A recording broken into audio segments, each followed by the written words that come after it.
নমস্কার, দেবনাথ চ্যানেলের পক্ষ থেকে আরও একটি ইনফরমেটিভ ভিডিও নিয়ে হাজির হয়েছি। এটা হচ্ছে লাউ গাছ। লাউ গাছটা এরকমভাবে বাঁশের উপরে লাগানো হয় দড়ি দিয়ে।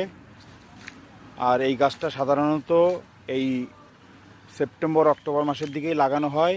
এটা একটা শীতকালীন সবজি। এটা এখন থেকে শুরু হবে, জানুয়ারি মাস অবধি চলবে। আর এই গাছের জন্য কোনো পরিশ্রম করা লাগে না, বীজ থেকেই গাছ হয়। গাছগুলোকে এইভাবে বাঁশের উপরে দড়ি দিয়ে এই ঝুলিয়ে দিতে হয়। ঝুলিয়ে দিলে এইভাবেই লাউ হয়।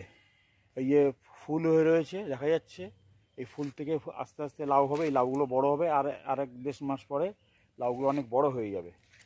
আর বাজারে খুব চাহিদা আছে। আর এটা খুব সুস্বাদু একটা সবজি।